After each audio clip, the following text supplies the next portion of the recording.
Oke, kita mulai aja ya. Udah 35 yang bergabung, termasuk Bapak sama saya, berarti 33. Oke, nanti sambil dikasih juga ya teman-temannya di WhatsApp grup buat gabung di Zoom segera. Oke, Bismillahirrahmanirrahim. Assalamualaikum warahmatullahi wabarakatuh. Waalaikumsalam warahmatullahi wabarakatuh. wabarakatuh. Selamat pagi semuanya. Tadi habis ada kelas pagi juga ya? Iya, Bu. Iya, ada yang bisa juga di co-host. Mungkin bisa bantu saya nge-admit teman-teman. Oke. Baik, Bu. Oke, ini kita pembahasannya masuk ke intangible asset. Ya. Jadi kita masuk ke intangible asset. Jadi ada 5 pokok materi yang akan kita bahas. Pertama itu berkaitan dengan intangible asset issue. Nanti kaitannya tentang karakteristik, kemudian bagaimana valuasinya, penilaiannya, kemudian bagaimana amortisasinya. Kemudian apa aja tipe intangible asset. Sebelumnya kan teman-teman di pengantar akuntansi sudah belajar kan ya? Intangible asset itu apa aja yang termasuk intangible asset? Hak paten, goodwill, Copyright. iya, hak cipta. Type of intangible dalam materi ini nanti itu akan dikategorikan marketing related itu apa aja, kemudian customer related intangible asset itu ada apa aja gitu, kemudian artistic ada apa aja. Kalau artistic pasti nanti ada hubungannya misalnya ke copyright kayak gitu kan. Nah kemudian kita juga nanti akan masuk ke pembahasan impairment.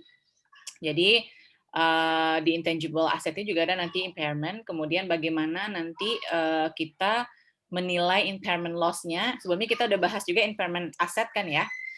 Itu nanti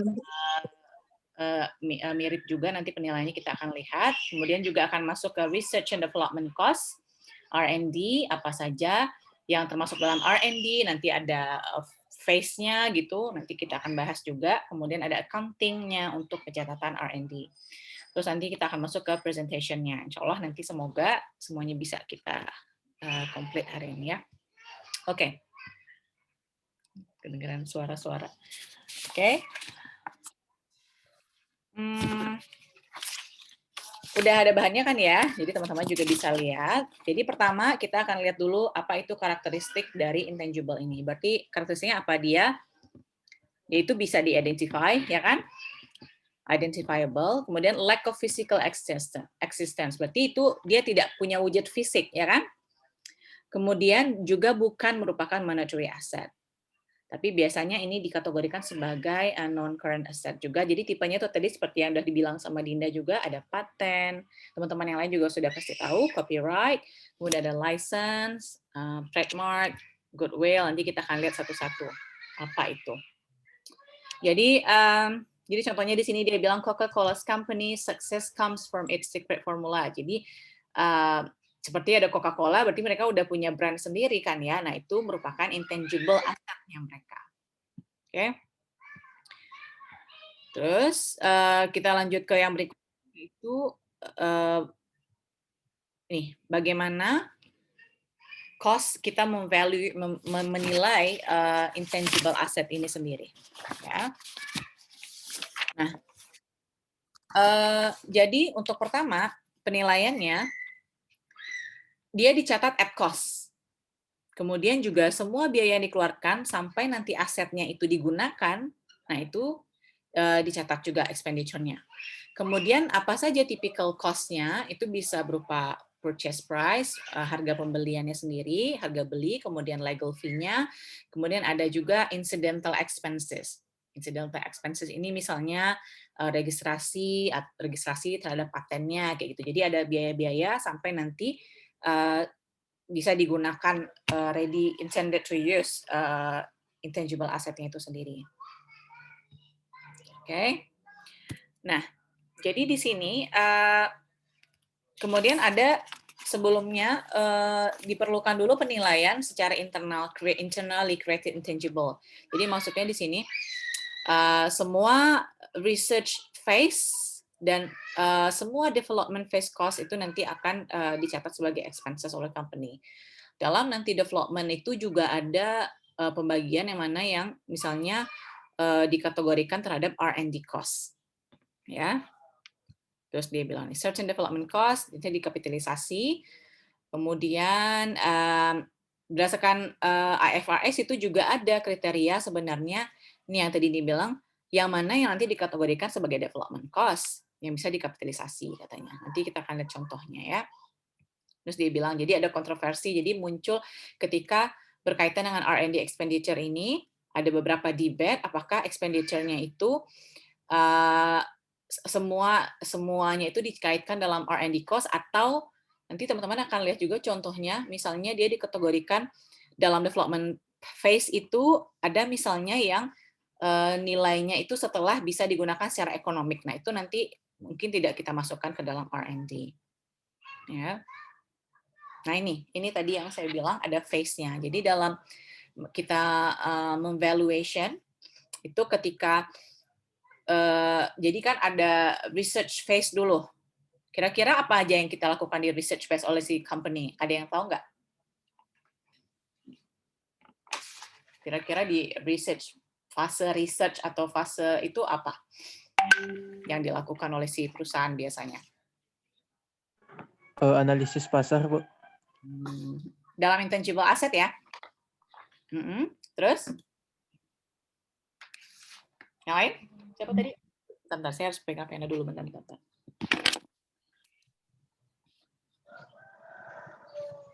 Siapa tadi yang mau sharing tadi siapa? Adrian, Bu. Oh, Adrian. Iya. Gimana, Adrian? Menurut saya analisis pasar dulu, Bu. Tadi, Bu. Pasar dulu. Oke, yang lain? Mencari tahu perkiraan biaya, Bu. Oke, Jutriska ya. Oke. Kira-kira kalau di development apa? Beda nggak atau sama aja? Bu, Ya. kalau di development student tuh lebih ke arah branding dulu, Bu. Kan Jadi, kita juga kalau kayak kalau intangible asset dalam bentuk franchise atau trademark itu kan kita harus melakukan branding juga, Bu. Itu yang dia tahu rasanya, Bu. kalau franchise gimana? Oh, berarti kalau misalnya sebelum company-nya memiliki franchise, tapi kalau jadi perlu ada development begitu ya. Jadi maksudnya development di sini adalah nanti pengembangan dari yang paten yang misalnya contohnya gini. Jadi misalnya kan perlu teknologi kita sebelum ada intangible asset itu kan ada technological, kita bilang technological knowledge. Jadi kan ada penelitian yang tadi dibilang sama Adrian, market research, kemudian juga harus tahu informasi terkait dengan properti atau intellectual property juga, terus kemudian nanti juga teman-teman harus tahu juga brand name-nya itu apa, misalnya gitu kan, nggak mungkin kan tiba-tiba kita mau acquire atau mau beli intangible asset, misalnya kita nggak tahu pengetahuan gitu kan. Nah, itu semua biaya itu tuh disebut dengan research and development kan, kita harus tahu market research dulu, kemudian apalagi tadi ya pengetahuan tentang artinya dulu, kemudian jadi biasanya itu contohnya misalnya tadi apa? Ada trademark, copyright gitu kan. Nah, di sini saya lihat ada contohnya ya. Jadi misalnya Nokia, jadi dia melakukan R&D cost untuk mengembangkan equipment dari komunikasinya dia. Oke. Nah, berarti nanti kan dia berkaitan dengan teknologi kan. Nah, kalau misalnya dia mau mengidentifikasi berapa biayanya, berarti dia harus menentukan dulu berapa R&D, ya kan? R&D atau Research and Development Project-nya itu kan, apakah nanti nilainya itu memang nanti bisa digunakan atau bisa dibilang juga economical viable. Jadi maksudnya secara ekonomis itu bisa bermanfaat gitu kan? Perlu ada kayak gitu. Nah, dalam fasenya dia perlu penilaian dulu nih. Dia perlu nilai dulu. Ini kan beginning project nih katanya kan, project awal. Berarti dia harus nilai dulu dengan 2 fase. Pertama, research phase, kemudian development phase, kan? Nah, jadi dalam 2 fase ini, semua biaya yang ada di research phase itu expenses, ya kan? Ya, pada saat itu terjadi. Kemudian ketika proyeknya itu pindah ke tahapan development, ya kan? Jadi Bisa jadi ya bisa dikapitalisasi nilai tertentu dalam development phase ini. Jadi ada di beberapa kasus nanti misalnya di development phase ini ada yang nilainya dimasukkan, ada yang tidak gitu. Di dalam development cost ini certain, jadi untuk biaya tertentu itu nanti akan dikapitalisasi. Ya, kalau misalnya dia masih secara ekonomis masih berkaitan atau berkaitan dengan R&D project, jadi nanti dia bisa dikategorikan dalam development phase, ya kan? Nanti kita akan lihat contohnya juga. Terus coba siapa tahu di sini ada highlight-nya. Nah, dan ya. Oh, dia cuma sampai sini. Jadi di sini berarti kesimpulannya, company itu will be expand semua research phase dan beberapa and some development phase. Jadi semua yang ada di research phase ini nanti akan jadi expense, kemudian some of the development. Ya, jadi bisa jadi beberapa development cost ini nanti akan dikapitalisasi. Oke, ketika ada economic viability. Kira-kira economic viability ini maksudnya apa di sini? Intangible asetnya layak secara ekonomi, Bu. Ya, jadi bisa memberikan keuntungan secara ekonomi gitu ya, Areta teman-teman yang lain ya. Jadi project ini benar-benar performanya nanti cukup begitu untuk bisa memberikan benefit secara ekonomi kepada si perusahaan. Oke. Nah, coba kita lihat ya berikutnya. Ya. Kemudian jadi tadi itu tentang penjelasan sekilas tentang internally created. Jadi maksudnya ketika misalnya perusahaan itu mau acquire atau misalnya membeli intangible asset, berarti dia ada internally yang perlu dia lakukan dulu gitu kan, research and development. Kemudian ada lagi yang namanya amortization of intangible. Nah, amortisasi ini sama-sama, berarti kalau misalnya kita di fixed asset, kita bilangnya kira-kira sama nggak? Ada bedanya nggak nanti dalam pencatatan? Ada yang tahu nggak?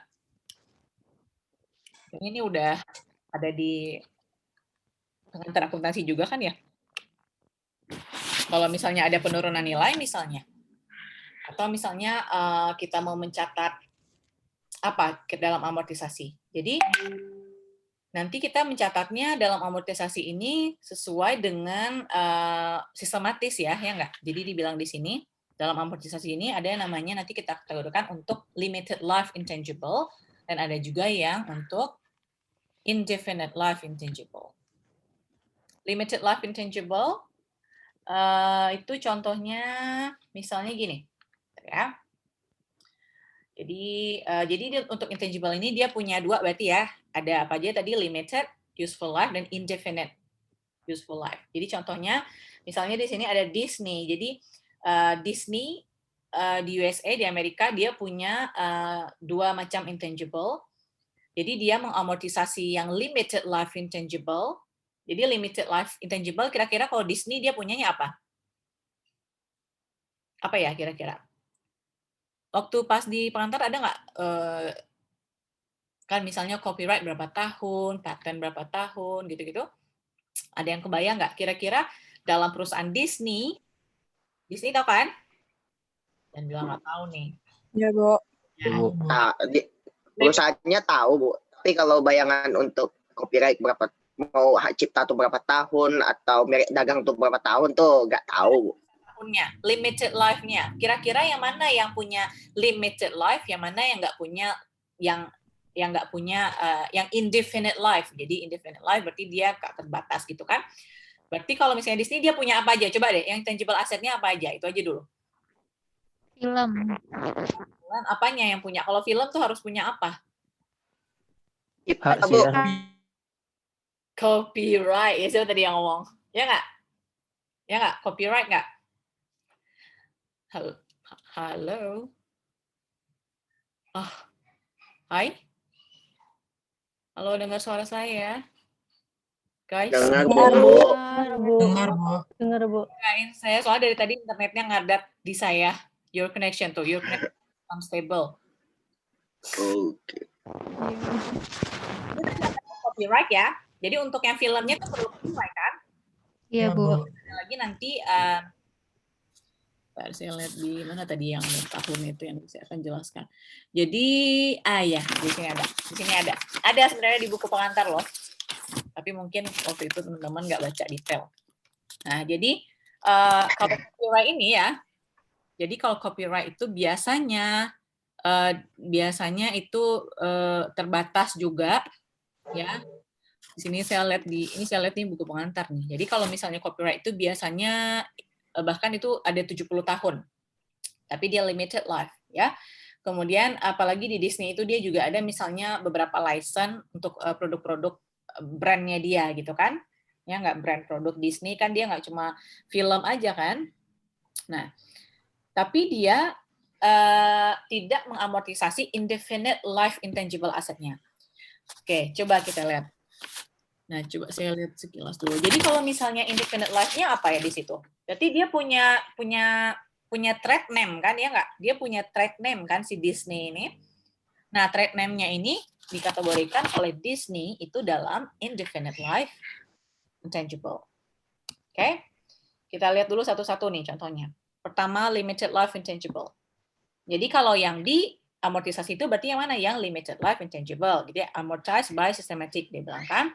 Kemudian credit as an account atau accumulated amortization. Kemudian useful life-nya should reflect the cash flow. Kemudian amortisasinya harus nanti dia akan lebih kurang dari residual value. Kemudian company juga harus menilai limited life intangible-nya annually untuk impairment-nya nanti. Oke, jadi contohnya di buku ini saya lihat, teman-teman punya textbook nggak? Kayaknya enggak ya? Punya? Tapi bahasa Inggris yang di buku intermediate ini ada nggak? Di buku intermediate third edition itu English full, Bu. Nggak apa-apa lah, belajar bahasa Inggris. Bagus lah. Nanti juga nanti sekitar berapa tahun lagi nih kalian tamat nih? Itu bisa-bisa kita semuanya bahasa Inggris aja loh semua. Karena kan di luaran kita juga suggest untuk misalnya kayak masuk kerja itu juga maksudnya yang kalau misalnya kita punya nilai plus dengan bisa bahasa Inggris atau mengerti itu akan lebih bagus kan? Ya nggak? Jadi menurut saya sih nggak ada salahnya kalau misalnya teman-teman juga baca-baca buku yang bahasa Inggris. Oke? Nah, berarti kemudian kalau misalnya perusahaan itu berarti mengamortisasi limited life intangible kan? Nah, jadi kalau misalnya nanti perusahaan mengamortisasi intangible ini, nanti dia akan memberikan kontribusi terhadap cash flow-nya si perusahaan tersebut. Jadi contohnya di sini dia bilang Disney tadi ya. Jadi kalau misalnya si Disney ini ingin mengetahui berapa useful life dari intangible asset-nya, berarti dia harus tahu dulu kira-kira berapa lama penggunaan aset oleh perusahaannya. Kemudian kira-kira apa nanti efek dari permintaan, efek dari nanti mungkin akan ada competition mungkin nanti sekitar beberapa tahun lagi, kemudian ekonomi faktor yang lainnya, dibilang gitu kan. Termasuk juga kalau misalnya berbicara tentang teknologi kan, teknologi aja selalu cepat berkembang. Nah, itu juga menjadi pertimbangan. Bisa jadi nanti ada perubahan, pokoknya selain itu juga ada perubahan-perubahan peraturan mungkin. Nah, kemudian kemudian ada apa lagi? Jadi nanti yang berpengaruh juga itu adalah misalnya nanti akan dilihat juga bagaimana material level dari si perusahaan ini meng-acquire si intangible asset-nya nanti. Jadi itu akan jadi pertimbangan juga. Nah, sekarang ini kan baru sekilas nih yang jadi diamortisasi berarti tadi dalam dua ini yang limited, ya kan? Coba kita lihat yang indefinite life-nya.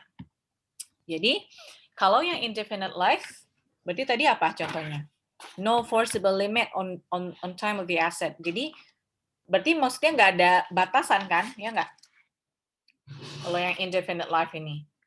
Jadi kalau misalnya company, indefinite life ini misalnya dia contohnya kalau misalnya di indefinite life dia tidak mengamortisasi. Ini saya yang ini ya berarti ya. Jadi siapa yang jadi co-host? Saya, Bu. Enggak, saya takut keganggu aja, coba saya lihat. Oh iya, Anissa. Bisa nggak Anissa atau? Ya, oke, tolong Iya, ya. Bu, saya, Bu. Oke. Oke, Bu. Nah, berarti company tidak mengamortisasi yang intangible yang termasuk ke dalam indefinite life. Contohnya di sini ya. Jadi misalnya ada perusahaan double click group, jadi dia memperoleh trademark. Nah, kira-kira trademark, coba saya lihat dia benar nggak yang kira-kira dikatakan di sini. Jadi kalau trademark, oke, cost, nih. Jadi contohnya trademark tadi apa? Tunggu dulu, penjelasannya dulu. Siapa yang tahu trademark itu apa? Trademark itu logo Merek gitu. gitu. Merek dagang, Bu. Iya, Merek Bu, dagang. merek dagang. Ya, dan seterusnya ya benar. Ya, jadi contohnya ya misalnya apa? Coca-Cola, ya kan? Jadi itu ada trademark, ya kan? Itu misalnya trademark itu lebih ke misalnya logonya, kemudian apa? Ya mungkin bisa dibilang juga name tag-nya dia gitu kan. Ada juga mungkin dia simbol yang bisa digunakan, nanti itu dikategorikan sebagai trademark. Nah, coba kita lihat di sini ya. Jadi kalau misalnya company itu, jadi contohnya dia punya trade name berarti kan, ya nggak? Trade name-nya itu ya tadi. Jadi trademark ini bisa juga dibilang trade name, kayak apalagi nih yang bermerek kita ya, punya banyak lah ya. Bu, Samsung, Bu. Mungkinnya punya HP Samsung tuh, merek juga Samsungnya, Bu. Karena lihat Samsung, lagi lihat Samsung ya Dehan ya. Jadi ada Samsung, pokoknya semua yang ada bermerek itu adalah identifikasi dari produknya itu sendiri untuk trade name-nya. Nah, kemudian tentunya juga biasanya itu nanti ada registrasi kan untuk mempatenkan si trademark-nya itu nantinya. Nah, biasanya kalau misalnya si perusahaan itu membeli trademark, itu nanti dia berarti cost-nya itu adalah harga dari trademark-nya itu sendiri. Oke kan? Tapi kalau misalnya perusahaan itu dia mau mengembangkan, kemudian mau memaintain trademark-nya, nah semua biaya yang ada tadi berarti kita kategorikan sebagai apa tadi? Kalau dia mau yang masuk ke development phase itu bisa kategorikan juga sebagai expense kan, karena dia masuk sum of development phase tadi. Kalau misalnya nanti company dia beli trademark, kemudian dia mau develop, sebelum nanti digunakan, berarti itu nanti dikategorikan juga sebagai expense. Nah, jadi kalau trademark atau trade name ini itu dikategorikan sebagai indefinite life intangible. Nah, kalau indefinite berarti dia tidak diamortisasi. Oke? No amortization dibilangkan, tapi at least nanti akan ada impairment gitu. Nah, contohnya lagi, misalnya ada perusahaan dia memperoleh trademark yang digunakan untuk produk konsumen. Jadi di sini dibilangnya double click group. Kemudian dia memperbarui trademark-nya itu setiap 10 tahun, kan? Berarti di sini trademark produknya itu akan memberikan manfaat kan dan mempengaruhi cash flow nantinya. Nah, disitulah diketahui bahwa si trademark-nya ini tuh memiliki indefinite period time. Jadi dia tidak ada batasan gitu. Oke? Tapi biasanya perusahaan harus menilai juga impairment dari si trademark ini, walaupun dia nggak punya indefinite, dia nggak punya limited time gitu, tapi dia harus dilakukan impairment test yang biasanya dilakukan annually, dia bilang kan? Oke, coba kita lihat. Ini di sini kalau nggak salah ada rangkumannya. Nah, di sini yang type-nya tadi. Jadi kalau misalnya type-nya ada dua tadi kan, yang limited sama indefinite. Jadi kalau limited, kalau di sini ini dia bilang, jadi limited cost to meet recognition criteria. Jadi manner-nya itu pertama dikapitalisasi purchase, kemudian ada internally created juga. Nah, yang amortisasi berarti dia berdasarkan useful life. Kemudian kalau yang indefinite dia tidak diamortisasi. Kemudian impairment-nya, masih ingat kan berkaitan dengan yang kemarin juga kita udah pernah kan impairment test ini. Itu akan meng-compare recoverable amount-nya terhadap carrying value. Oke. Kemudian, nah ini kategori yang tadi saya bilang. Jadi kalau di sini dia masih penjelasan luar-luarnya aja, nanti kita akan langsung masuk juga ke detailnya kayak gimana amortisasinya, bagaimana nanti penghitungan untuk nanti kita akan lihat di sini impairment-nya juga, ya. Sekarang kita akan lihat contoh kategori dari intangible asset ini berdasarkan dikategorikan sebagai beberapa, ada 6 ya di sini, marketing related, customer related, artistic, contract, technology, dan goodwill. Nah, ini. Jadi ini lebih didetailkan lagi. Kalau misalnya kemarin di pengantar itu cuma kayak judul-judulnya aja kan, apa paten apa, goodwill apa gitu. Nah sekarang coba teman-teman pahami dulu ini sebentar. Ya, nanti saya tanya ini.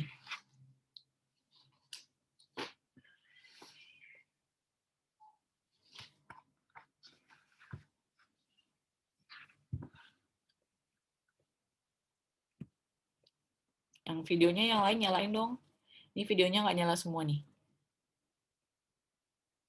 Videonya silahkan dinyalakan.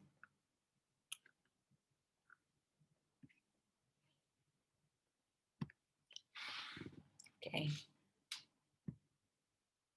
Ada yang bisa menjelaskan marketing related ini apa?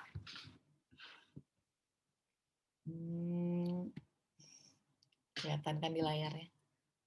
Oh, kok namanya nggak muncul ya? Ini yang saya tunjuk di layarnya kelihatan nggak?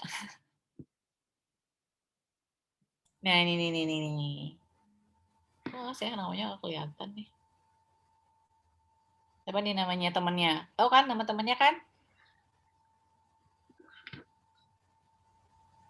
Ini siapa nih namanya? Saya nggak kelihatan di sini.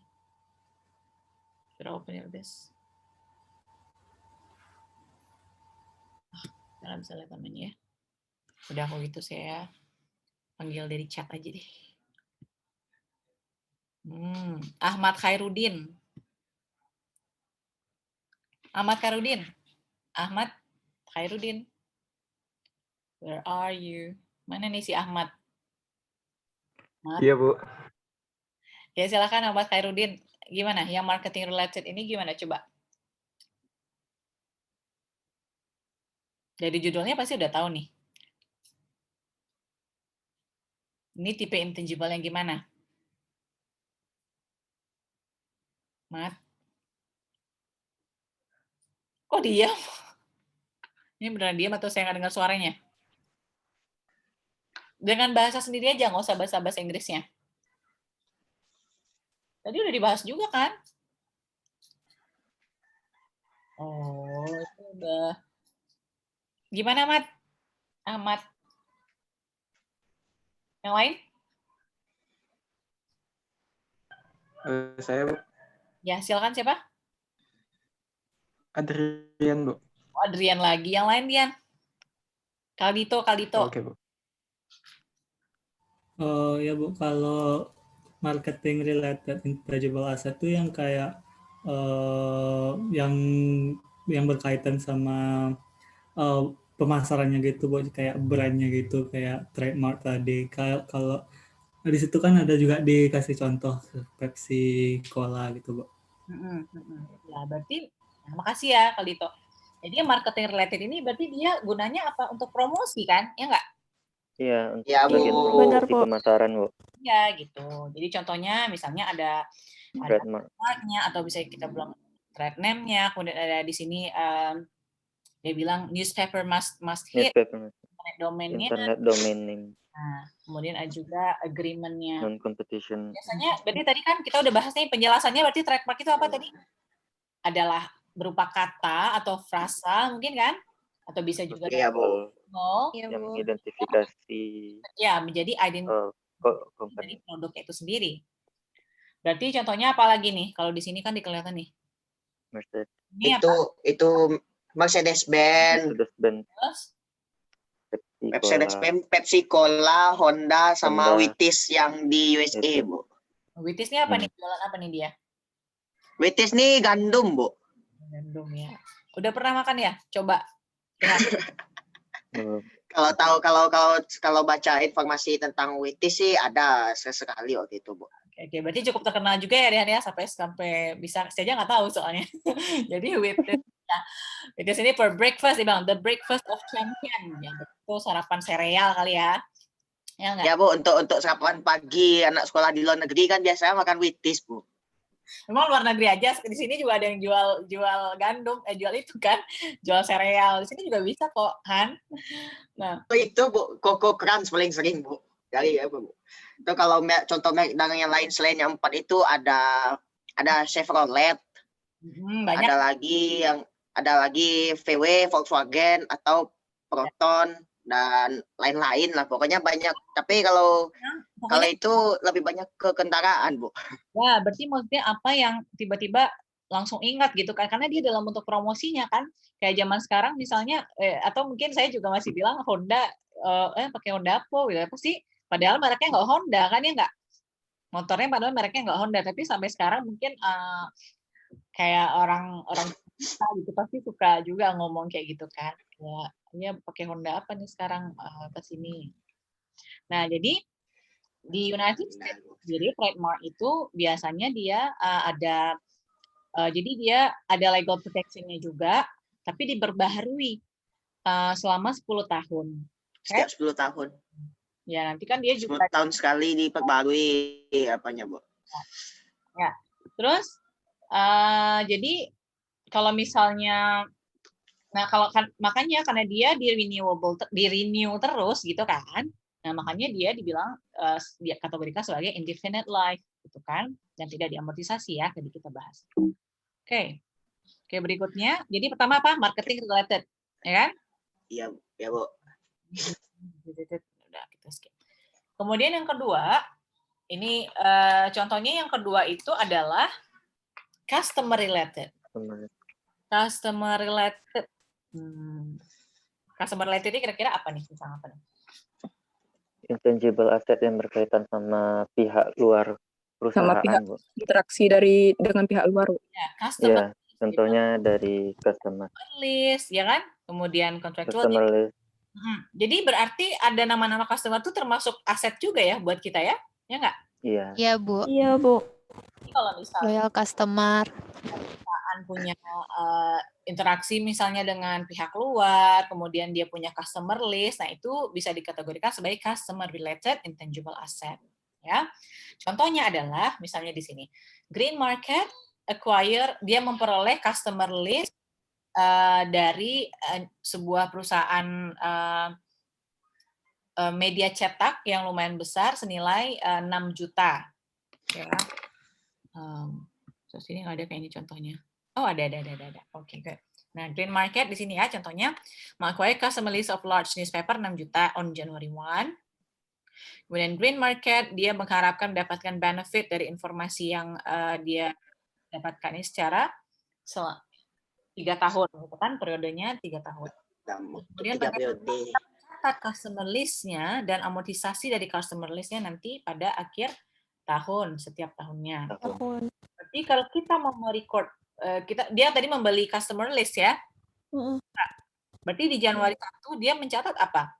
Otomatis Customer list terhadap cash 6 juta.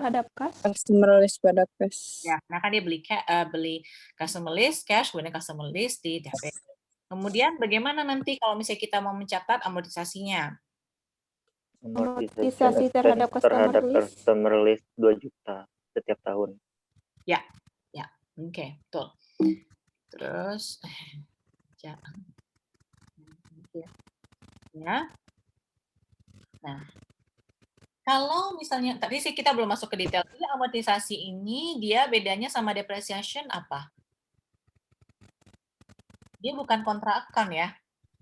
Maksudnya Iya, Bu. ya, dia bukan kontrak account. Jadi biasanya kita kalau depresiasi kan di bawahnya apa?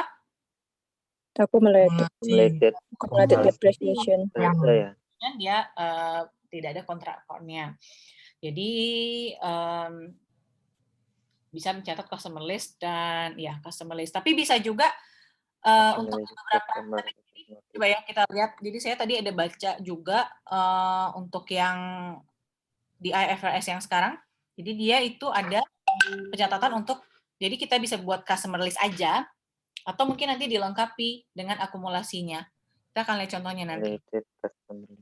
Iya, karena di sini dia bilang, oh, accumulated. Ini misalnya ini second edition yang saya lihat itu kemarin contohnya yang first apa? Kita lihat nanti contohnya kalau misalnya ada ketemu ya. Nah, jadi bentar, kalau di buku saya ini ada contoh lain lagi nih. Nah, oke. Coba teman-teman ya, tadi kan udah tahu nih soal yang di awal kan? Ya kan? Jadi kalau yang di awal ini kan dia tidak ada residual value. Sorry, ini ya. Ada nggak? Nggak ada residual value. Tapi kalau misalnya market ini dia mengidentifikasi bahwa dia bisa menjual listnya itu sebesar sejumlah 60.000 euro. Ya, dia pakai apa di sini? Euro kepada perusahaan yang lainnya. Jadi dia harus mengurangkan residual value-nya kan? Untuk mengetahui amortisasi. Jadi kalau misalnya nanti diketahui misalnya dia bisa menjual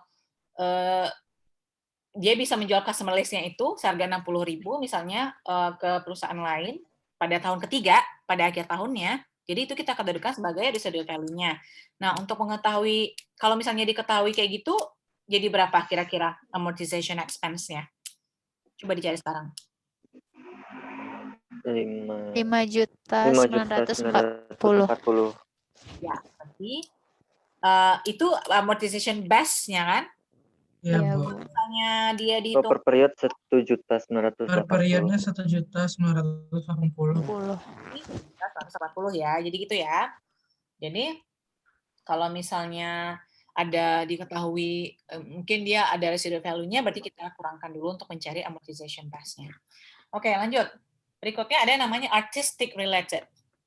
Artistic, namanya aja artistic related. Seni, Bu. Ya, Kaitannya sama seni, Bu. seni ya. Seni. Yang Disney punya, ya kan? Itu ada copyright. Ya. Di sini ada. Ada selain Disney juga masih ada lagi, Bu. Kayak DC Comics, terus Marvel, terus yang dari Jepang kalau nggak salah namanya apa ya, Suburaya, Bu. Itu salah satu copyright film juga tuh, Bu. Ya kan sangat-sangat artistik sekali ya. Tahu tipe artistic related intangible asset. Iya, benar. Jadi copyright Kalau merek film insya Allah tahu, Bu. di photograph, pictures gitu ya. Kalau Audiovisual. iya, Bu. Jadi untuk yang artistic related ini itu berkaitan dengan hak atau ownership atau kepemilikan untuk memainkan, untuk nanti mungkin dia mempunyai hak untuk bisa melindungi karya yang nanti mereka punya, misalnya gitu kan. Jadi copyright ini adalah itu government granted ya, dia government granted yang memberikan hak atau kepada autornya, kepada yang punya, kepada yang misalnya kepada musisi ya. Tadi hanya mungkin musisi, terus siapa lagi yang punya copyright ini misalnya painters, Produser film, Bu. ya kan, punya lukisan. Nah itu berarti mereka punya hak. Jadi copyright ini biasanya nih granted for life of the creator. Jadi selama 70 years. 70 tahun. Nah, sekarang udah tahu kan ya beda-beda berapa lamanya. Nah, plus 70 tahun. Jadi ini juga memberikan hak juga kepada si pemiliknya atau ownernya itu untuk mungkin dia mau menjual nantinya atau mungkin dia mau memproduksi ulang gitu. Jadi dia bisa, tapi dia nggak bisa di renewable. Jadi dia sifatnya nggak bisa di renewable. Jadi paling kan kalau misalnya dia mungkin menambah lagi jumlahnya gitu kan, tapi tidak bisa diperbaharui. Oke. Kalau tadi yang di renewable apa ya? Ingat nggak? Marketing related. Ingat nggak tadi? Tadi saya sempat Marketing. trademark ya. Jadi kalau misalnya copyright ini dia bisa dinilai jumlahnya. Jadi contohnya di sini ya.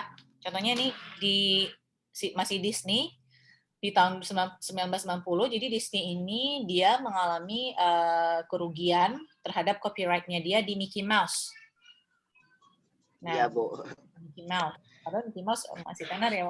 Jadi berarti kerugiannya di copyright-nya pada Mickey Mouse ini tuh mengakibatkan penjualannya itu menjadi berkurang bahkan sampai billion dollar. Kalau semua yang berkaitan dengan Mickey produk, Mickey services, termasuk kan sekarang udah ada Disneyland theme park juga kan, termasuk kepada theme Iya, park Bu. juga. Jadi itu juga berdampak. Nah, padahal copyright-nya ini sangat penting untuk Disney kan. Nah, kemudian akhirnya beberapa perusahaan entertainment seperti misalnya dia memenangkan extension dari copyright life-nya si Mickey ini dari 50 ke 70 tahun jadi gitu. Jadi kan di situ ada juga beberapa situasi bahwa copyright dari satu produk yang dimiliki intangible asset yang dimiliki oleh perusahaan itu mungkin tidak memberikan efek yang bagus untuk perusahaannya dia gitu. Nah, contohnya lagi di sini dia memberikan oke, ini sebenarnya copyright. Nggak, udah kita skip aja. Berarti dia bisa dikapitalisasikan. Nah, kemudian amortisize-nya adalah, ya, jadi ini contohnya Walt Disney Company and the Mickey Mouse. Contohnya.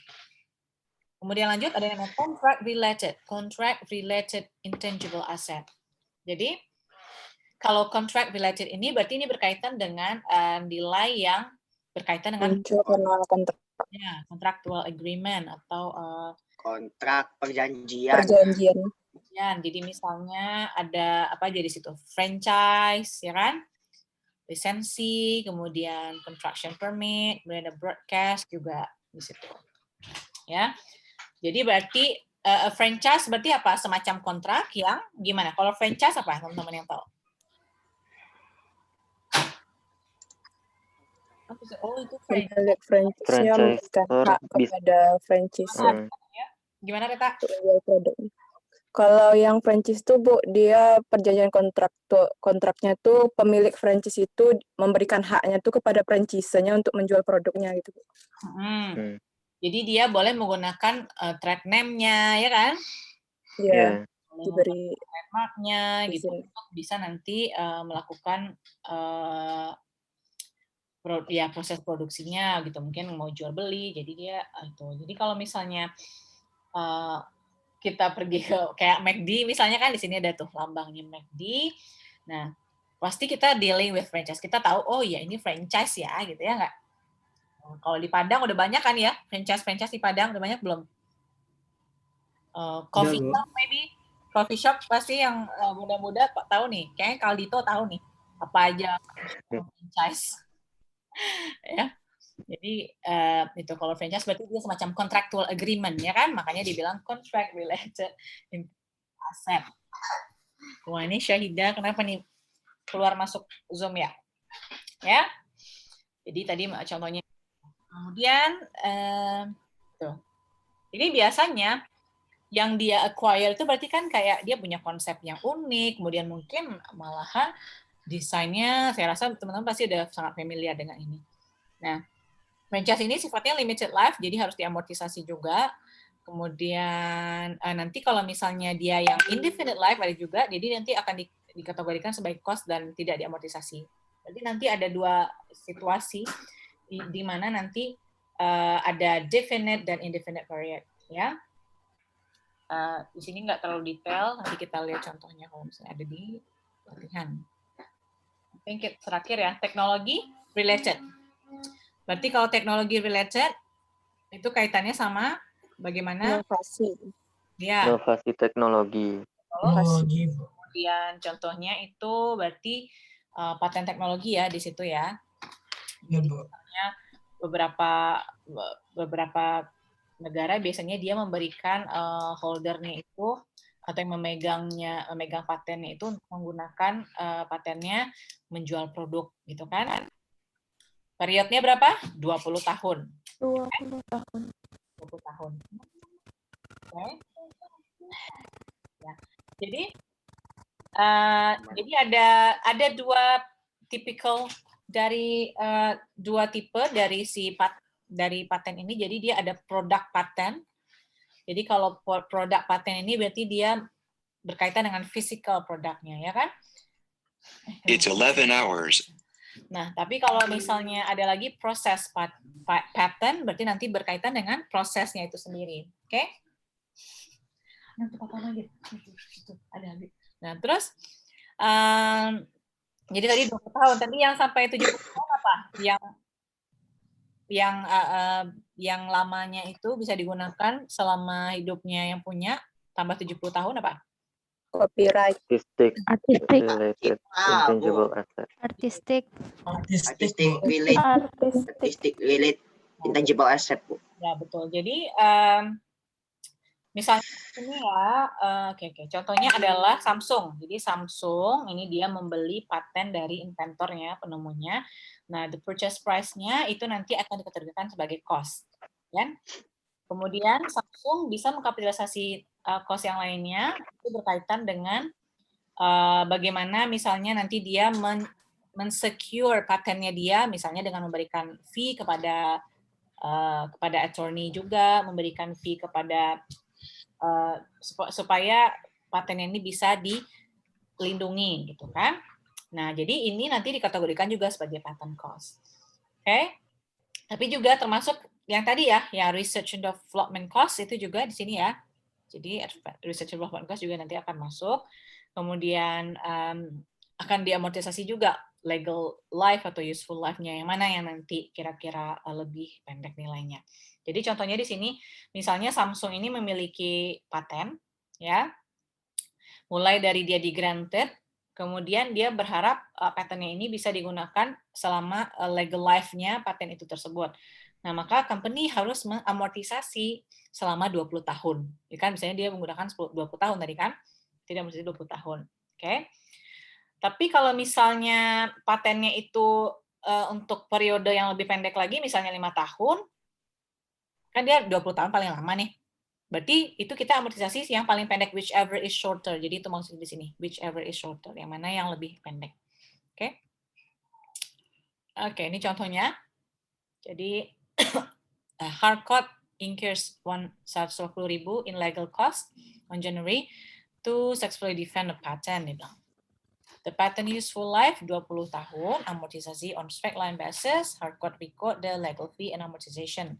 Kira-kira kalau misalnya di Januari 1 dia catatnya apa? Paten Paten terhadap cash Pada cash, 180.000. Nah, Dari 80.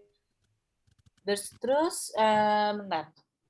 Useful life pattern-nya diketahui adalah, coba kita lihat. 20 tahun. 20 tahun ya. Berarti Iya, Bu. patennya itu 20 tahun. Ya. Ya, di buku yang terbaru ini memang kita buatnya accumulated amortization ya. Tapi bisa juga dibuat paten aja, paten amortization atau paten itu sendiri. Oke. Nah, kemudian ini ada berapa tipe tadi, berarti udah masuk terakhir itu I think goodwill ya.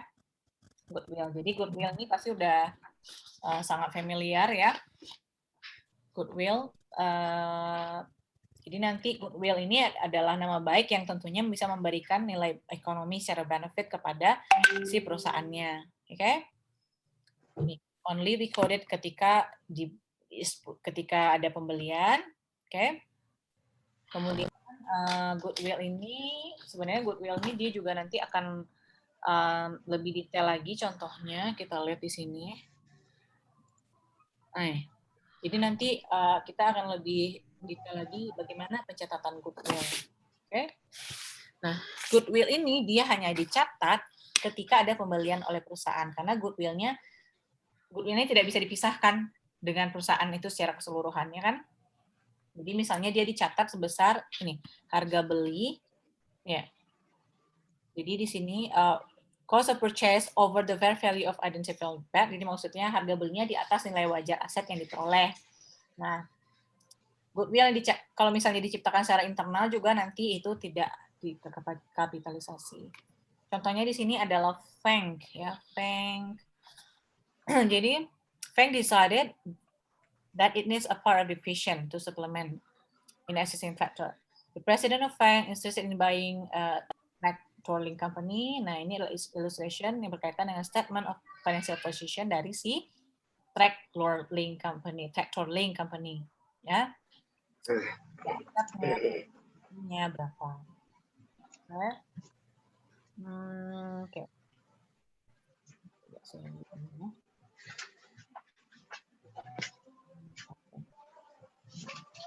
Nah, di dalam recording goodwill ini itu ada yang di sini nggak ada ya di slide ini. Di bukunya ada. Ya. Jadi tadi kan dibilang di recording goodwill itu nanti akan ada yang namanya internally created goodwill dan purchase goodwill. Berarti kalau internally created goodwill ini maksudnya apa? Ada yang bisa bantu saya?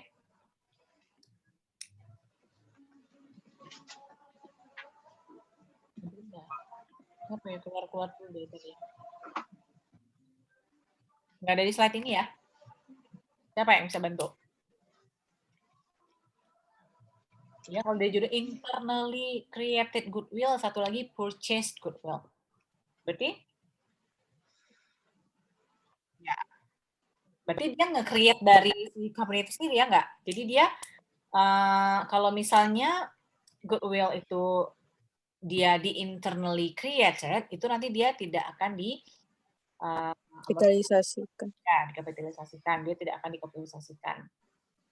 Jadi, contohnya kalau misalnya dia yang purchase goodwill, berarti yang ini ya, yang dia meng-acquire-nya enggak. Yang ini adalah contoh yang purchase goodwill. Kalau yang si Feng Incorporation-nya. Ya. Jadi kalau goodwill-nya itu kan tadi udah bilang, goodwill itu hanya akan kita catat kalau misalnya dia ada, jika ada pembelian perusahaan, ya kan? Kalau dia di purchase. Nah, jadi nanti company atau perusahaan itu akan membandingkan kira-kira fair value dari si intangible assetnya itu berapa, kemudian berapa kira-kira purchase price-nya. Ini kita lihat contohnya di sini ya. Berarti yang Feng Ing ini adalah contoh dari purchase goodwill. Terus, nih. Jadi dia menginvestigasi juga underlying asset-nya, berapa untuk yang fair value dan net asset-nya. Kemudian pertanyaannya, Tractor Link Company decide to accept thanks over $400,000. What is the value of the goodwill? Kira-kira berapa nih value dari goodwill-nya? 50, Bu. Jadi lihatnya gimana? Pertama, tadi kan diketahui nih. Gimana kita tahu dapatnya 50 kan? Bentar, Bu. Kalau tadi itu Dan jawabnya 50 itu dari apa, Bu? Kalau kita lihat kan nilai wajarnya itu kan 350. Itu sementara yang Tractor Link Company itu memberikan penawaran sebesar 400, menerima penawaran dari Feng Incorporation sebesar 400.000. Jadi kalau sederhananya kan kita kurangin aja, Bu, 400 dikurang 350 kan jadi dapatnya 50. Tapi kalau untuk alokasinya sendiri mungkin Dan masih kurang paham, Bu, untuk alokasinya itu, Bu. Berarti kalau misalnya kita kemana aja sih yang 400 itu? Ya, berarti kan kalau misalnya kita lihat Apa, Bu? Ya, makasih ya Han, makasih Han. Berarti kalau misalnya kita lihat dari yang tadi, dia dinilai itu ya, dihargai gitu kan ya, purchase price-nya seharga berapa? 400.000. Nah, sedangkan fair value-nya sebelumnya diketahui di sini juga kan adalah 350. Berarti the value of the goodwill-nya, kita tahu yang kita assign ke goodwill-nya adalah dari purchase price 400, berarti dapatnya 50.000 kan? Nah, si Feng ini berarti tadi kan dia yang membeli siapa? Feng, ya kan? Tractor Link, Bu. Tractor Link Company, Bu. Dia membeli, bentar. Berarti di sini si Feng mencatatkan transaksinya ini. Kan yang beli si Ya, Bu. Yang membeli ini si Feng apa Tractor Link Company? Si Feng, Bu. Feng yang beli, Bu. Ya, dia Karena Feng yang ngajukan tawaran 400.000. Dia membeli goodwill-nya si Tractor Link. Link. ya, senilai valuation goodwill-nya pencatatannya nanti Kita lihat di sini. Nah, berarti kan di sini nih si Feng beli nih 400.000, ya kan? Ya enggak? Kemudian apalagi di situ yang yang dia catat itu ada apa aja? Ada property plant equipment, kemudian dia dapat apa lagi di situ? Ada dapat paten, ya enggak? Paten. Dapat inventory juga, ya kan? Termasuk liability-nya juga. Karena di sini sebelumnya ada liability senilai 55.000. 55. Ya. 5.000. Gitu ya. Nah, berarti ini pencatatannya nih, kalau misalnya si Feng memberi transaction-nya ketika dia membeli goodwill dari si controlling company, ya kan? Nah, jadi difference-nya, jadi perbedaan antara purchase price yang 400 dengan fair value yang tadi 350, nah itulah yang dinamakan goodwill. Oke, jadi goodwill ini dikategorikan sebagai kan nggak bisa value-nya nggak bisa di-identify ya nggak. Jadi makanya dia disebut juga dengan intangible asset, dikategorikan. Ya. Nah, kemudian kita lihat next ya. Oke. Nah, nanti juga ada yang namanya penghapusan goodwill write-off. Penghapusan goodwill. Oke. Nah, goodwill ini di-consider dia memiliki umurnya itu tak terbatas. Berarti kalau dia tadi termasuk yang indefinite life, intangible asset, berarti dia tidak diamortisasi, ya kan? Ya. Tidak diamortisasi. Iya, Bu. Carrying value berarti dia hanya disesuaikan nilai bukunya nanti kalau misalnya ada penurunan nilai. Jadi makanya goodwill ini ada nantinya impairment-nya. Jadi kalau ada penurunan nilai nanti akan disesuaikan. Oke. Kemudian ada juga bargain purchase, berarti ini adalah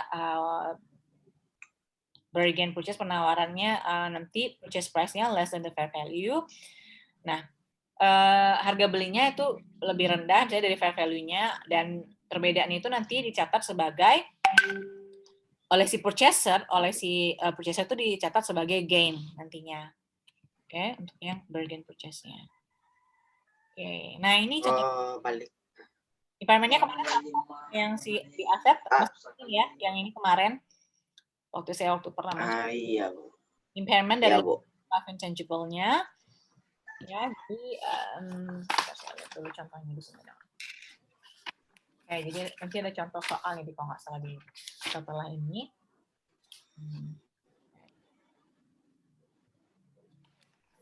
Nah, jadi kalau masih ingat nggak ini? Ada yang bisa menjelaskan ilustrasi yang ada di gambar? Kira-kira, tunggu dulu, mungkin belum masuk ke situ dulu. Kenapa diperlukan impairment ini? Kenapa?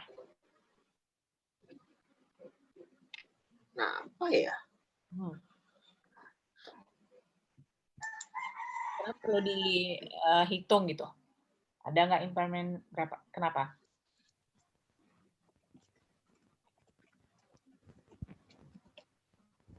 Apa hal yang positif atau gimana ya? Bisa jadi positif atau negatif, Bu. Ya. Hal yang negatif. Ya, soalnya untuk mengetahui adanya penurunan nilai. Ya, benar. Kenapa perlu kita ketahui? Ya, karena bisa jadi nanti kalau misalnya perusahaan tidak menilai, misalnya ada biaya-biaya atau yang dikeluarkan oleh intangible asset itu sendiri, misalnya tidak bisa di-cover lagi oleh si perusahaan, berarti itu tidak bisa diidentifikasi, kan? Ya enggak? Jadi maksudnya kalau dia tahu penurunan nilainya itu nanti bisa diantisipasi oleh perusahaannya. Nanti kira-kira bagaimana dia bisa menilainya. Oke? Nah, sebelumnya kan kita udah bahas nih yang impairment di aset ya, yang sebelumnya kan. Jadi nanti di sini Tetap, Bu. ada komparasi yang mana yang carry amount. Kita lihat aja next slide-nya. Nah, ini contohnya. Contohnya, Large Incorporation has a patent bagaimana mengekstrak oil dari shale rock, dia bilang. Dengan carrying value-nya 5 juta euro at the end of 2014. Unfortunately, several recent non-shale oil, dia bilang. Several recent non-shale oil, jadi itu ada penemuan, jadi di situ adalah ada penemuan baru nggak? Several recent non-shale oil discovered apparently affected to demand. Jadi ada penemuan baru yang mengakibatkan permintaan shell oil teknologinya ini berkurang, ya nggak? Sehingga diidentifikasi pattern-nya itu mengalami penurunan nilai. Oke.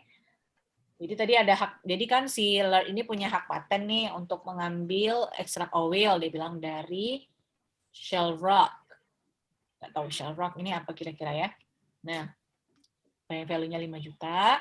Nah, karena adanya penemuan baru, akhirnya ini mempengaruhi juga permintaan akan minyak yang di produce oleh si Laird Incorporation ini.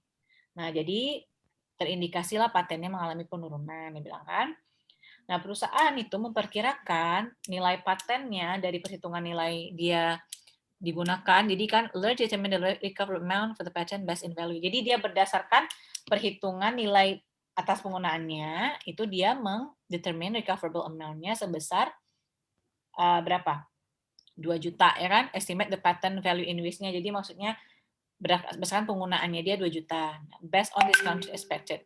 Ini berdasarkan discounted expected. Ini berdasarkan yang ini. Ini kita lihat di sini ya. Kita lihat di sini. Nah ini. Jadi kan dia nanti berarti di sini berapa kira-kira kalau misalnya kita mau mengkalkulasi impairment loss-nya based in value in use, penggunaan penurunan nilainya tadi. Berarti 5 juta. Bu.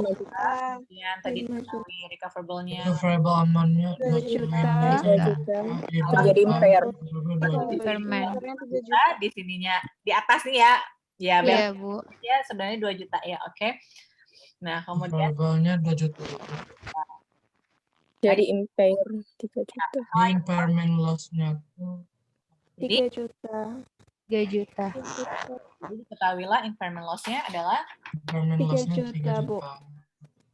Nah, berarti kalau tadi di sini ini kan yang diketahui value in use ya nggak? Dan Iya, ini Bu. ya nggak? Ini dan ini. Iya. Nah, ini kan nggak diketahui. Berarti untuk dari kalau misalnya kita ketahui recoverable amount, berarti kan untuk mengetahui nilai ini, misalnya nanti kan kita yang mana yang paling tinggi ya, the higher of, kemudian recoverable amount-nya berapa. Nah, nanti akan kelihatan berapa impairment loss-nya. Coba kita lihat, ini di sini dia bilang. Let's make the following entry to record impairment. Jadi kira-kira impairment-nya adalah Impairment 3 juta. impairment dan 3 3 juta, paten 3 juta. nya atau penurunan nilainya tadi terhadap paten, ya kan? Nah, tadi berbicara tentang penurunan nilainya. Sekarang berbicara tentang reversal. Reversal ini apa? Jadi Pembeliannya, Bu. ketika Pembelian nilai. recoverable-nya lebih besar dari kredit.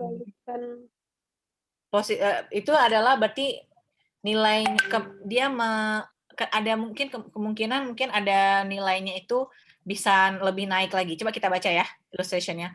The carrying value dari patennya after impairment 2 juta, ya kan?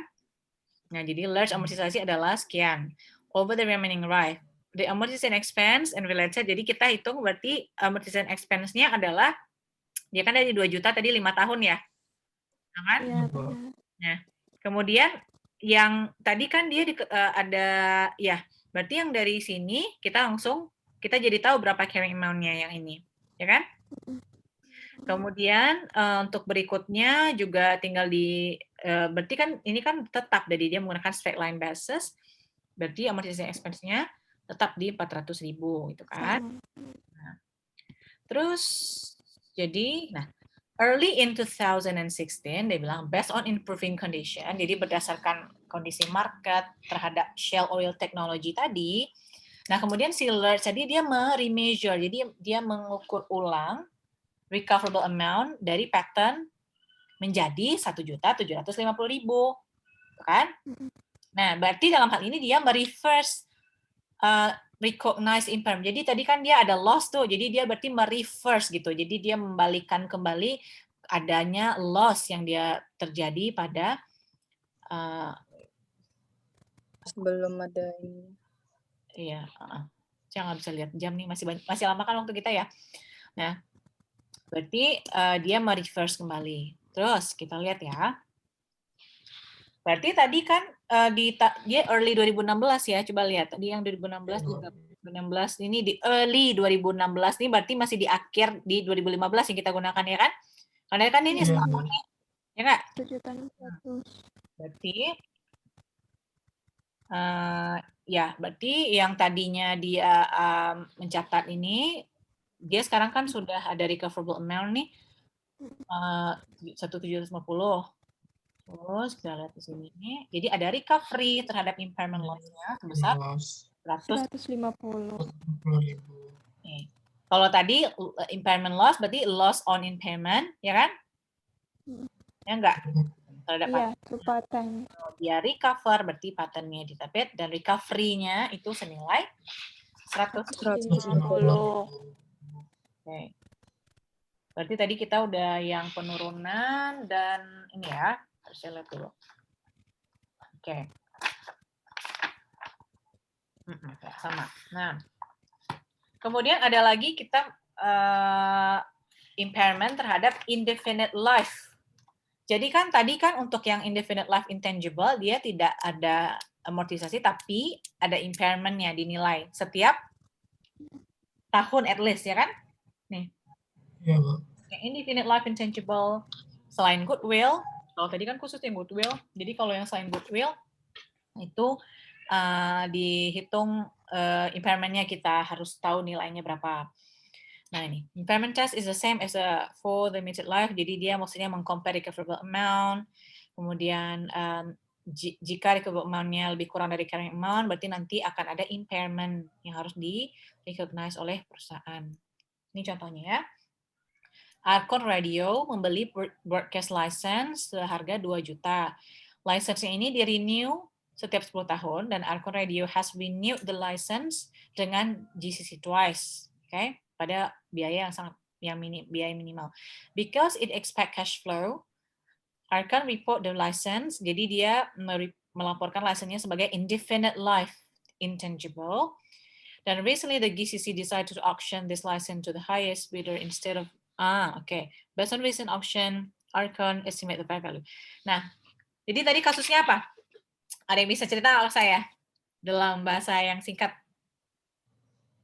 Archon ini gimana tadi? Kenapa nih si GCC dia kenapa? Apa ya kira-kira ya? Tahu nggak? Beneran nih nggak ada yang tahu. Jadi si Archon ini beli license nih, ya nggak? Iya, Bu. Broadcast license dia beli broadcast license dari si ya nggak? Jadi dia beli license-nya ini diperbarui lagi. Kemudian Archon Radio ini memperbarui license-nya. Jadi dia ya, berarti dia beli license-nya ke GCC ya. Kemudian ke GCC Dengan minimal biaya. dengan ya dengan minimal harga. dengan harga yang minimal. Kemudian saat ini GCC pada nih Archon report the license as indefinite life. Nah, baru-baru ini GCC ini decide to auction this license to the highest bidder instead of renewing them. Jadi dia memutuskan untuk nggak memperpanjang kontraknya lagi nih, tapi dia mau membidding, melelang ya nggak ke ada yang mungkin lebih tinggi penawaran orang memberikan penawaran lebih tinggi lagi nih daripada nanti dia merenew-nya gitu. Padahal kan bisa di renewable nih kan, ya nggak? Dia bisa dia milih jual aja ke penawar yang untuk dilelang. Ya. Nah, based on recent auction, nah karena ada pelelangan itu gitu kan, ya nggak? Maka si Archon ini dia memperkirakan nilai wajar atau fair value less cost to sell. Jadi ya carrying value-nya dari broadcast 2 juta. Jadi berarti dia sekarang memperkirakan 1.500.000, ya kan? Nah, berarti kalau dari sini kita bisa lihat loss on impairment-nya adalah 500. Berarti yang tadinya broadcast license-nya ini dia punya si Archon dari twice dan itu mungkin sangat menjanjikan, ternyata si GCC ini dia melelang gitu kan, sehingga itu mempengaruhi estimasi terhadap fair value less to cost-nya. Ya oke. Jadi, nah berarti di sini bisa lihat kan ya teman-teman ya. Jadi bagaimana kita menghitung loss of impairment-nya. Nah disinilah yang tadi dimaksud adanya impairment terhadap indefinite life intangible. Jadi kalau misalnya dalam indefinite life dia diperlukan impairment, kan?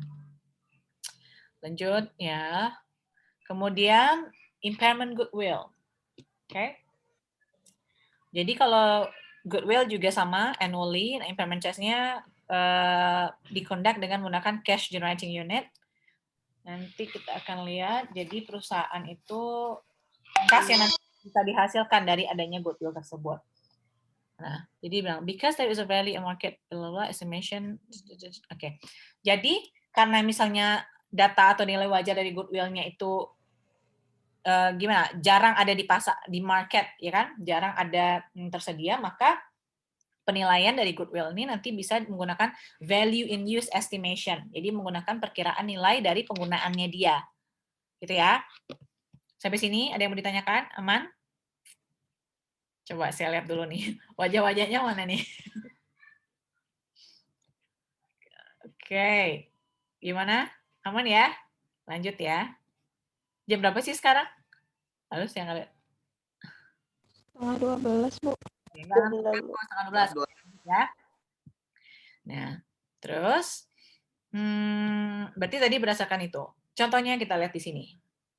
Karena ada banyak kan tadi ya kita cover ya, mulai dari impairment-nya, indefinite life-nya, kemudian tadi apalagi yang udah di awal-awal kita udah coba loss on impairment-nya juga. Contohnya di sini Colbury Corporation. Jadi Colbury Corporation ini dia mempunyai 3 divisi. Nah, it purchased one division, print product, 4 years ago, 2 million. Jadi dia membeli divisi A 4 tahun yang lalu nih sebesar 2 million. Unfortunately, tapi sayangnya si Prit ini experience operating losses over. Jadi dia mengalami kerugian, gitu kan? Selama 3 kuartal terakhir gitu. Nah, oke.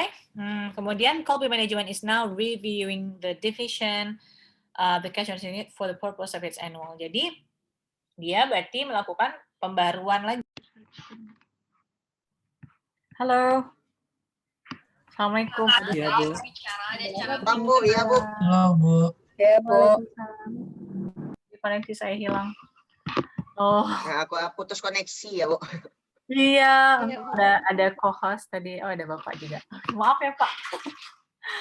Oke, kita lanjut ya. Bisa share lagi ya. Saya nggak bisa share lagi nih, Pak. Anissa bisa bikin co-host juga enggak ya? Sebentar, Bu. Dicoba dulu, Bu. Atau Anissa aja yang share? Balik lagi ke Bapak ya. Atau Anissa aja deh yang share. Kayaknya saya nggak bisa nge-share nih. Oke. Bisa nggak, Nis? Bisa, Bu. Oh, oke. Ini. Ya. Sampai ke yang impairment goodwill ya.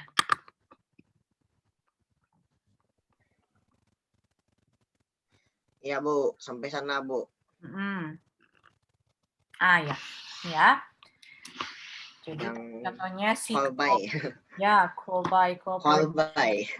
Ya, Colby ya, Colby itu Colby ya, nggak tahu deh. Jadi Colby, Bu. Colby ya, jadi Colby Corporation dia mempunyai 3 divisi kan. Tadi apa aja?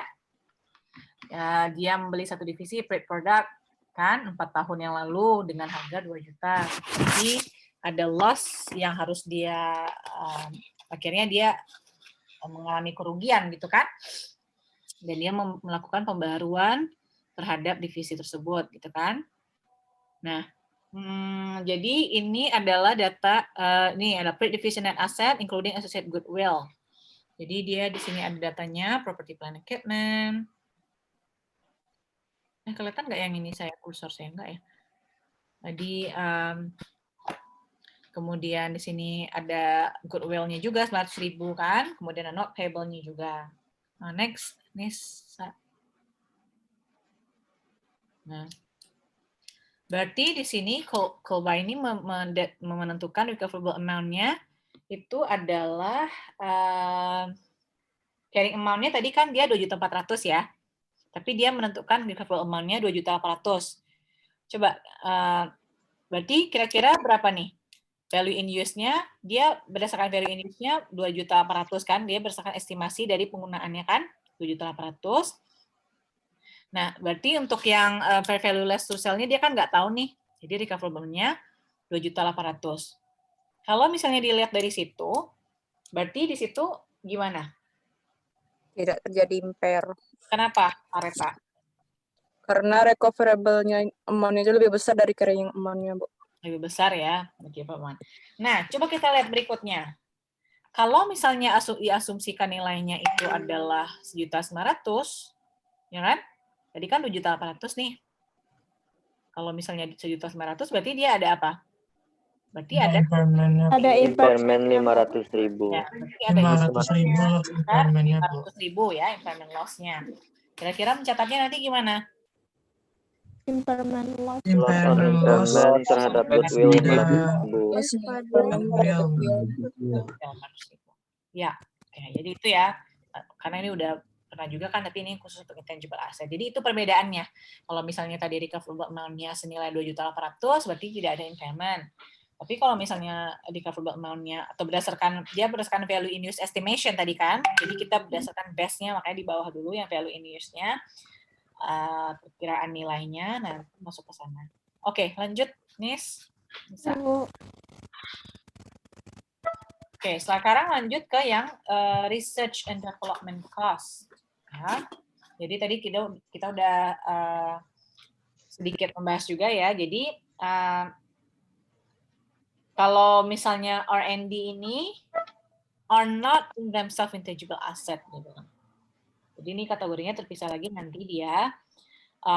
Tapi accounting-nya nanti akan berkaitan dengan pengembangan paten gitu, pengembangan copyright ya, formula, composition, literary reward dia bilang, atau yang memberikan nilai terhadap perusahaannya untuk kedepannya kayak gitu kan.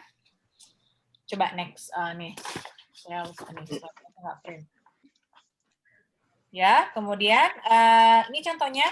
Jadi contohnya perusahaan ini perusahaan-perusahaan gitu yang menghabiskan sejumlah uang untuk melakukan research and development, gitu ya. Jadi contohnya itu ada Canon, ya. Kemudian berapa nanti dia penghitungan R&D sales-nya di situ. Iya, berapa tuh? Nah, jadi tadi udah dibahas juga berdasarkan IFRS. Semua research cost itu nanti akan dicatat sebagai expense, gitu kan? Nah, kalau development, yang selamanya akan menjadi karyawan. Yang pertama, Anda selalu bingung, bisnis apa? Hanya di Oh iya, Bu. Jadi nanti memang dipisah ya, Bu. Maaf, Bu. Ada apa, Bu? Tim yang government sama tim oversight, dan nanti ada panitia yang mengawasi begitu. Ada suara-suara, tolong dimatikan. Gimana, Bu? Ada suara-suara, dimatikan. Siapa tuh? Udah, Bu. Udah, Bu. Oh, Dito ya. Kalau yang itu bukan saya lagi, Bu. Ya, nggak apa-apa. Nggak apa-apa ya. Nah, berarti tadi kan sudah kita bahas juga nih, berdasarkan IFRS, semua research cost, berarti dia nanti akan dicatat sebagai expense, ya kan? Tapi dalam development cost atau development phase tadi kan ada yang bisa dijadikan expense gitu kan, jadi bisa juga enggak. Nah, ketika sebuah project itu nanti pindah ke development phase, masih ingat yang tadi kan, yang development phase. Nah, cuma some of development cost-nya aja nanti akan dikapitalisasi gitu kan.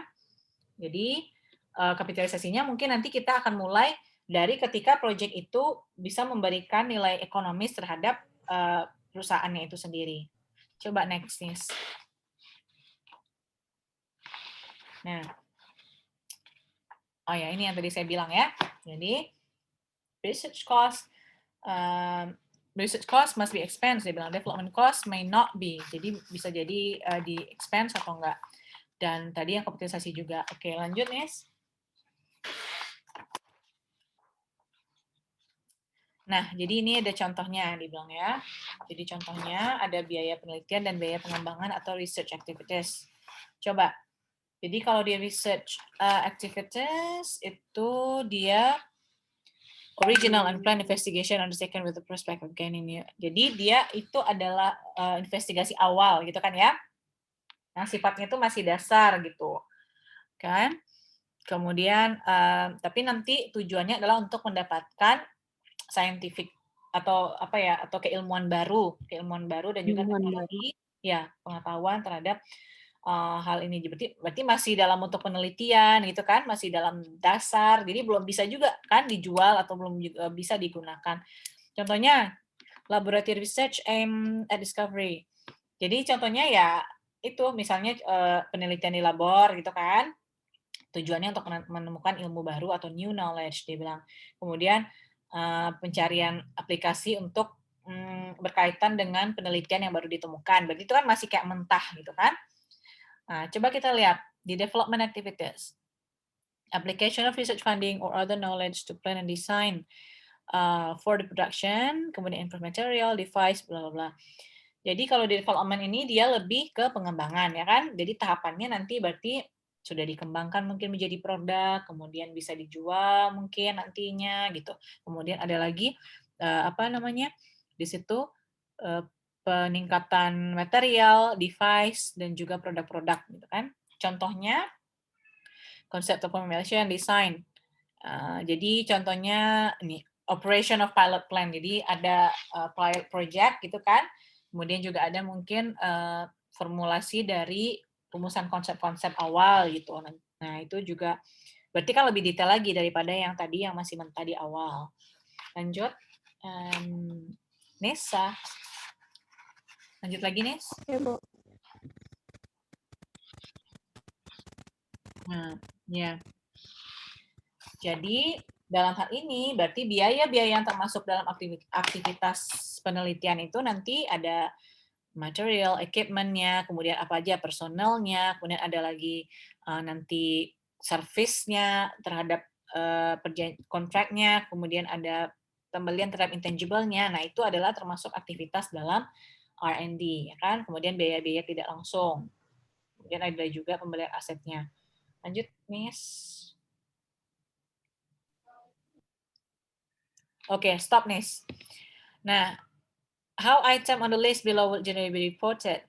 Nah, kira-kira apa nih klasifikasi dari masing-masing R&D cost ini? Pertama itu apa? Investment in subsidiary company. Jadi dia menginvest di perusahaan anak, gitu kan ya?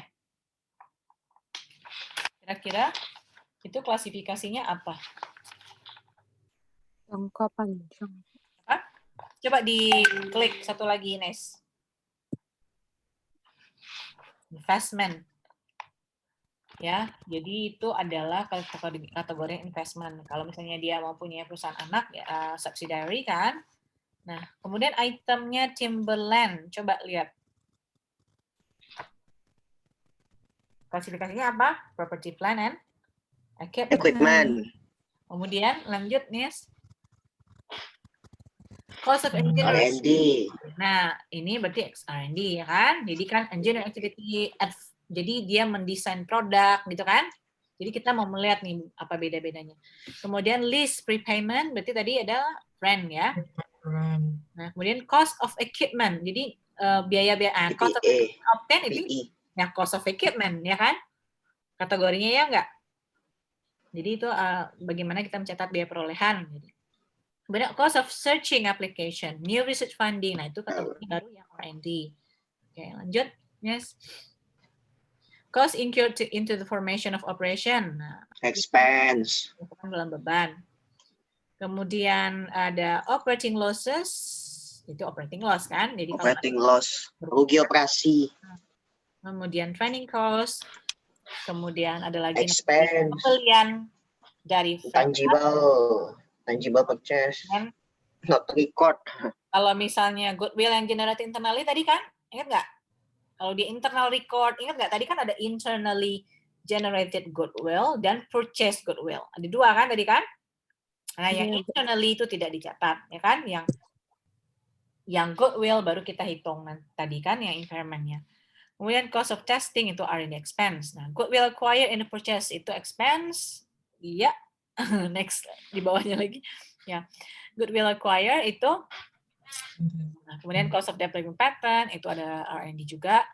Yang 15 ya. Nah, legal cost berarti legal cost incurred in securing patent itu masuk dalam intangible juga. Kemudian unrecovered cost itu masuk intangible. Oke. Nah, masih ada nih. Cost of conceptual formulation itu R&D tadi kan udah kita bahas juga. Kemudian bagaimana pembelian copyright berarti intangible. Kemudian development cost after. Nah, tadi kan development cost itu ada 2 tahapannya kan. Ada yang after achieving economic viability. Nah, itu kan klasifikasinya tidak dalam R&D expense ya Kak? Di sini tadi contohnya yang nomor 20. Nah, jadi kan makanya tadi dibilang di development cost itu sum of development cost baru masuk ke R&D expense. Ya. Kemudian ada long term receivable dan cost of developing trademark, baru cost of purchasing trademarknya itu adalah kategorinya intangible. Lanjut, Nes. Masih ada nggak? Ya. Contohnya ya, lanjut. Oke. Oh ya, ini additional information-nya ya. Coba. Ya. Jadi ini adalah jadi banyak juga cost gitu yang mempunyai karakteristik yang sama dengan research and development. Jadi ini beberapa contohnya. Itu startup cost, kemudian initial operating losses, dan advertising cost. Nah, jadi dia bilang, these costs are expenses incurred dan similar to accounting untuk yang R&D cost. Startup cost ini apa contohnya? Belum, sini aja, nggak ada di situ, Anes. Startup cost? Kan judulnya ada startup cost, gitu. Berarti apa? Macam biaya iklan gitu, Bu. Startup. Ya. Biaya untuk operasi baru. Ya, biaya untuk operasi yang baru baru mulai, Bu. Misal kayak buka pabrik, baru Ya, dirintis. usaha baru. buka bisnis di daerah yang baru. Ya. Jadi apa aja kira-kira? Berarti startup cost. Berarti start itu adalah memulai ya kan? Bisa jadi biaya-biaya yang dikeluarkan ketika sebuah operasi itu dimulai. Contohnya pembukaan area baru gitu kan. Terus buka pabrik baru. Ada produk baru juga. Nah, apa aja kira-kira yang masuk biayanya di situ? Ada apa aja lagi hal-halnya? Berarti kalau misalnya mau buka perusahaan baru tuh kita punya legal fee gitu kan ya? Iya. Itu tuh nanti bisa masuk ke dalam startup cost. Oke? Jadi Oke, kemudian berikutnya di sini sebenarnya detail lagi dijelaskan, cuma kita nggak usah bahas yang di sininya. Kita langsung ke yang initial operating losses. Itu apa?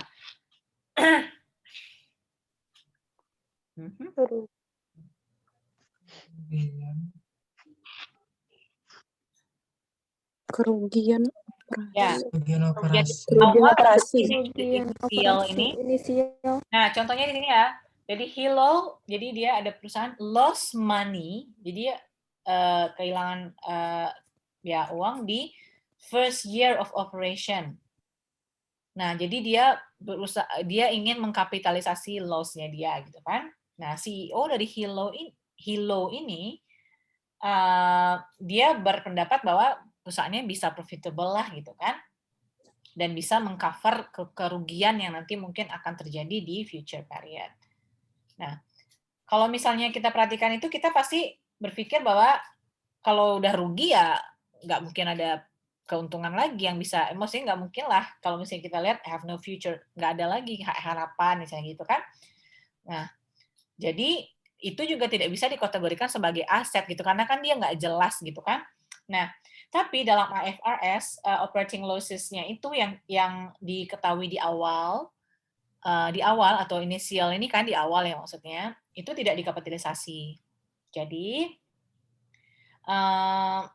nanti accounting dan juga reporting standarnya itu tidak ada bedanya sama perusahaan yang mungkin nanti ada bisnis baru, oke? Jadi mungkin nanti dia mungkin tidak akan mencatat juga nanti. Kalau misalnya di awal itu kan kalau ada losses itu dia tidak akan dikapitalisasi. Terus itu berdasarkan IFRS juga. Kemudian advertising cost. Advertising cost ini udah jelas ya. Biaya iklan. Biaya iklan, Bu. Bagaimana perusahaan itu mengadvertise produknya dia gitu kan. Nah, jadi berarti kalau di sini dia harus mencatat sebagai kalau ada advertising cost dia expense ya. Dia nggak catat sebagai bebannya nantinya. Coba lihat next-nya Nesa. Contoh ya, ada contoh ya. Oke. Oke, compute the amount to reported as research development expense. Dia bilang. Jadi yang mana nilai-nilai yang dikategorikan sebagai R&D expenses. Cost of equipment, coba kategorinya. Cost of equipment acquired. Coba ini, ya coba di next ya, atau di soalnya di mana ya?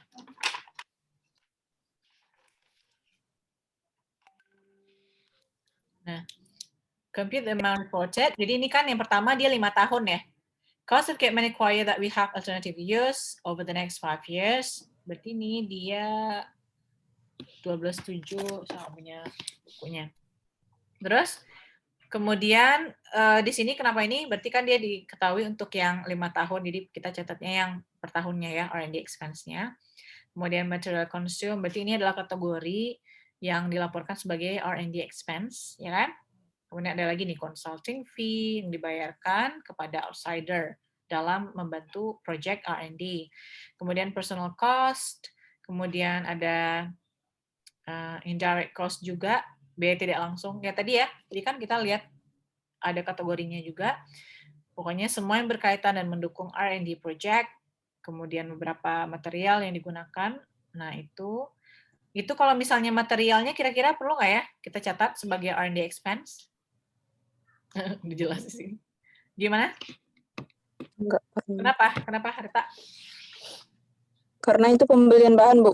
Belum untuk kayak misalnya pengembangan atau apa. Ya, benar. Jadi, itu juga dia highlight itu for future R&D project, bukan buat yang saat ini kan ya nggak? Nah, jadi jadi dia mungkin nanti, ini sebenarnya misalnya kasusnya adalah ketika ini berkaitan dengan material-material yang dia beli untuk R&D project ini tidak dicatat sebagai beban gitu maksudnya. Tidak catat sebagai beban. Coba di next, Anissa. Nanti, sekarang jam berapa ya? Saya lihat dulu di laptop saya ya. Oke, jam 12. Sayangnya masih ada waktu buat latihan ya. Coba next. Masih ada nggak bahannya? Nggak ada ya. Oh ya ada. Presentation. Ya, ini cuma sedikit lagi nih. Oke, jadi berikutnya adalah presentation dari intangible asset ini nantinya dalam statement of financial position. Oke. Jadi company atau perusahaan, jadi perusahaan itu nantinya akan melaporkan separate item untuk all intangible asset other than goodwill. Jadi kalau goodwill nanti beda sendiri. Kemudian reportingnya itu nanti sama dengan property plant equipment. Nih, lanjut next. Nah, nanti kayaknya ada tampilannya ya, saya lupa nih, saya mau nge-print. Nah, jadi ya benar. Jadi di presentation-nya itu nanti teman-teman bisa lihat langsung apa saja. Jadi maksudnya dia nanti tampilnya di mana? Di dalam statement of financial position atau di mana di laporan laba rugi dia tampilnya. Jadi ini income statement dari Nestle. Nah, di sini kita catat amortization expense-nya, impairment goodwill-nya di income statement. Kemudian sebelumnya Nisa.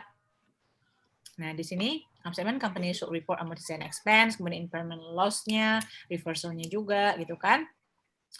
Nah, lanjut Nis. Nah, ini ya tampilannya dia. Oke. Nah, dan perusahaan juga harus mendisclose kalau misalnya ada R&D di sini. Ya. Jadi R&D reporting itu nanti kita akan catat berapa gross profit-nya, ini disclose-nya. Kemudian, jadi setelah dimasukkan di sini nilainya, nanti kita akan bisa tahu berapa operating profit dari si perusahaannya. Oke, lanjut. Nah, oke. Kayaknya ini insight dari Global Accounting. Kayaknya kita udah ya sampai sini ya. Ya, ya, udah kayaknya. Nis, thank you Nisa. Nah, jadi untuk yang aset ini tadi lumayan banyak juga yang kita bahas ya. Saya masih ada waktu, kita kan 30 menit ya. Ada latihan. Bentar saya cek dulu. Saya akan latihannya nanti saya urutkan mulai dari bagaimana nanti pembelian paten, kemudian nanti bagaimana teman-teman bisa menghitung loss of impairment-nya, dan juga nanti pengklasifikasian dari intangible-nya. Nanti teman-teman bisa kerjakan. Oke, jadi untuk materi ini, bahasannya selesai sampai di sini. Saya akan berikan latihan. Nah, ini, bentar, sekarang jam berapa? Oke, latihannya dikumpul, bentar, sekarang hari Rabu. Hari Jumat aja ya, dikumpulnya ya. Hari Jumat. Tapi kalau bisa kerjakan dari sekarang. Kalau bisa kerjakan dari sekarang, jadi dikumpulkannya. Oke. So, terima kasih buat hari ini. Kalau ada yang mau ditanyakan, silakan. Ada yang ragu? Berarti tadi banyak yang sudah kita cover ya, bagaimana tentang pembelian paten, kemudian jenis-jenis dari intangible asset, kemudian impairment-nya, dan kemudian bagaimana dia mereverse atau mengukur kembali gitu kan. Terus apa lagi tadi? Ada yang ingat nggak apa lagi tadi kita?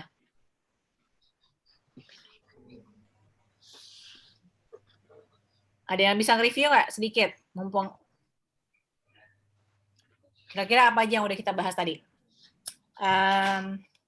Mutia Putri. Mutia Putri. Iya, Bu. Maaf, Bu, tadi terlambat masuk, Bu. Jam berapa masuknya Mutia? Tadi gangguan sinyal jam 10 lewatan baru. Nah, kita emang mulai jam 10. Apa aja Mutia yang udah kita bahas hari ini? Tentang paten, terus sama R&D, goodwill, sama amortisasinya, Bu. Oke. Ya, thank you Mutia. Siapa lagi yang bisa mereview sedikit yang kita lakukan hari ini yang udah kita bahas? Bu. Ya, Dehan.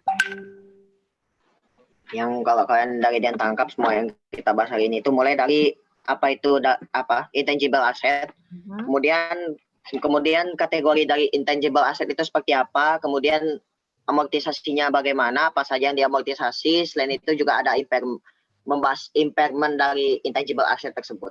Ini itu aja. Ya benar. Jadi kategori ya, Dehan. Ya, makasih Mutia, Dehan.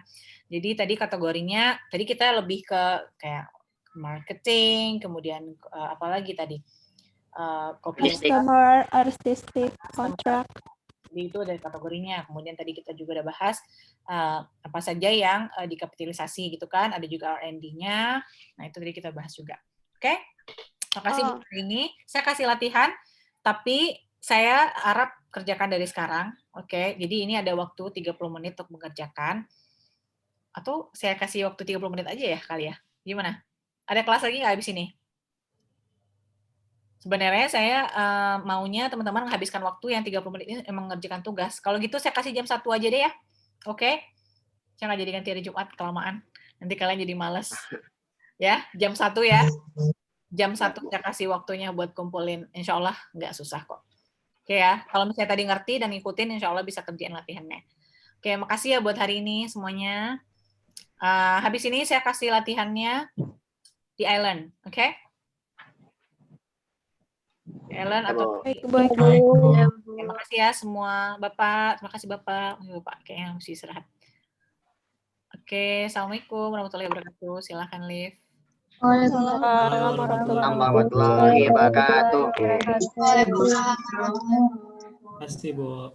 Ya, Terima kasih. Terima kasih, Bu. silahkan.